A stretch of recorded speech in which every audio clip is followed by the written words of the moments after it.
Hey, it's Gary Turchin. Welcome back to my laureate hood.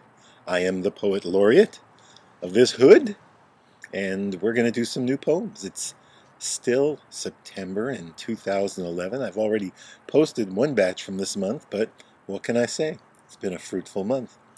The first poem I'm going to do is my brand new favorite poem. It's kind of a funny poem. I like them that way. It's called How to Write the Greatest Poem in the History of the World. Yep, that's what it's called. How to Write the Greatest Poem in the History of the World. 1. Find a comfortable chair. 2. In the middle of an uncomfortable life. 3. Be seated. 4.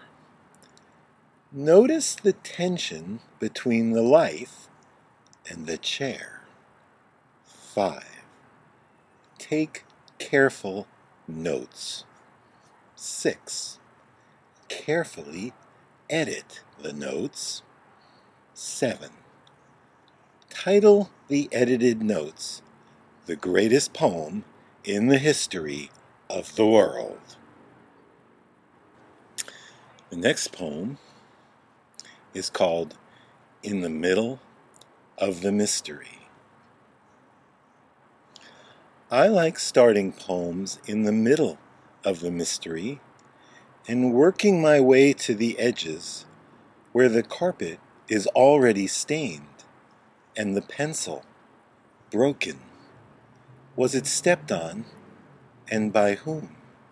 And where there are petals fallen from an earlier poem that light the way like little arrows pointing to the only conclusion possible.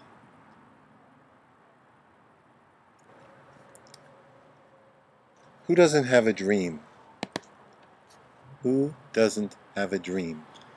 This is a poem called What Dreams Are Made Of.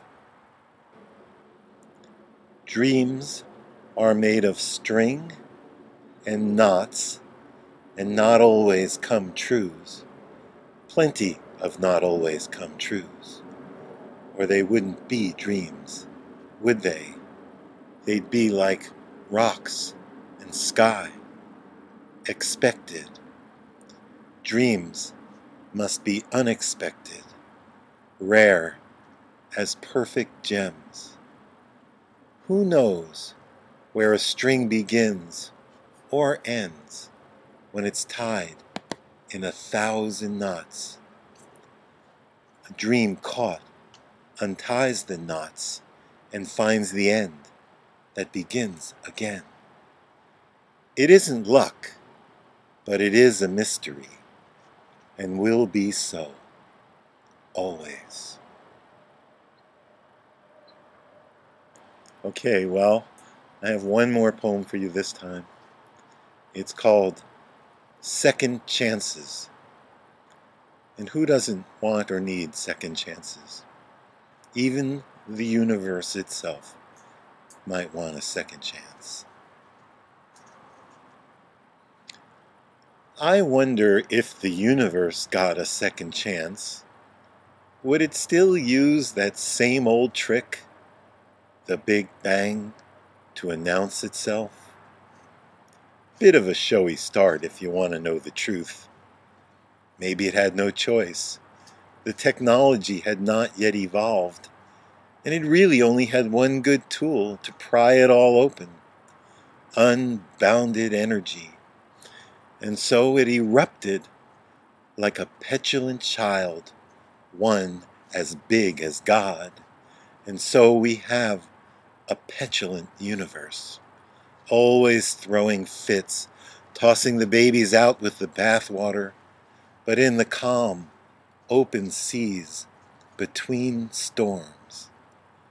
Something akin to a god swims in the easy current of awareness, and maybe, if we swim with it long enough, learn its permutations, embody its rhythms, enough of its moxie and mayhem and magic may rub off, and we too will swagger towards some unknown moment when our charge will find fuse, and everything we say and do will erupt into a firework of stars and galaxies and spiraling comets and life-supporting suns, and even the pitter-patter of little feet, and the water will stay in the tub, all warm and safe, all of us warm and safe